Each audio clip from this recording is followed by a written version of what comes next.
हर हर महादेव दोस्तों, स्वागत है आपका हमारे YouTube चैनल पर।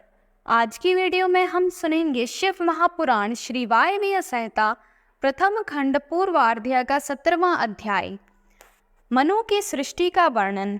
वायुदेव बोले, ऋषिगण, भगवान महेश्वर की कृपा से ब्रह्मा जी ने आधे शरीर से शतरूप नामक नारी उत्पन्न की और आधे से भुव मनु को पैदा किया। उसी कन्या ने यशस्वी मनु को पति के रूप में पाया। इन्होंने मैथुन द्वारा प्रियव्रत, उत्तानपाद नामक पुत्र एवं आकृति, देवभूति, प्रसूति नामक कन्याएं पैदा की। आकृति और रुचि के दक्षिण और यज्ञ पुरुष नामक 2 पुत्र पैदा हुए और प्रसूति व दक्ष की 24 कन्याएं हुई, जिनमें 13 कन्याओं का विवाह धर्म के साथ हुआ तथा अन्य का विवाह दशा, भृगु, मरीचि, अंगीरा, पुलह, क्रतु, पुलस्त्य, अत्रि, वशिष्ठ एवं अग्नि के साथ हुआ। ऊर्जा 3 पितरों को समर्पित हुई। धर्म के 13 पुत्रों की प्राप्ति हुई।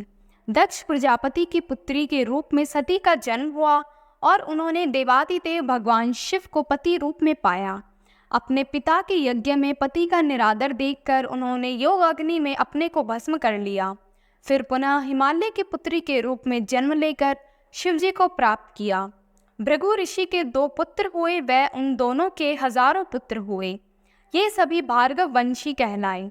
ऋषि मरीचि को पौर्णमास नामक पुत्र की उत्पत्ति हुई और इनका बहुत बड़ा वंश हुआ। इसी वंश में कश्यप ऋषि पैदा हुए। अंगिरा ऋषि के 2 पुत्र व 4 पुत्रियां हुई और उनकी बहुत सी संतानें हुई। पुलस्त्य के अग्निपुत्र पैदा हुए और इसी वंश की संतानें पौलस्त्य कहलाई। इसी प्रकार गर्दन, वालखिल्या, अत्रि एवं मुनि वशिष्ठ के सैकड़ों अरब संख्या में संतानें हुई। ब्रह्मा जी के मानस पुत्र रुद्र के पुत्र अग्नि को पावन, पवमान, शुचि पुत्र हुए और इनके 49 पुत्र हुए।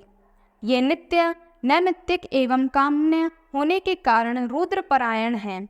इसलिए अग्नि के होम की गई वस्तु रुद्रदेव को प्राप्त होती है। पितृवंश के वसंत आदि 6 ऋषि पितरों के स्थान हैं। अग्निस्वंत, अज्यवान और यज्ञवान ब्रह्मशीर्ष हैं। स्वधा से मैना नामक पुत्री हुई, जिसका विवाह गिरिराज हिमालय से हुआ। उनके मैनाक और क्रोंच नाम 2 पुत्र एवं उमा एवं पतित पावनी गंगा नामक 2 पुत्रियां हुई। भगवान रुद्र के शाप से चाक्षुष मनवंतर में दक्ष प्रजापति इनके पुत्र हुए। इस प्रकार मैंने धर्म आदि के वंश में वर्णन आपसे संक्षेप में किया। ओम नमः शिवाय।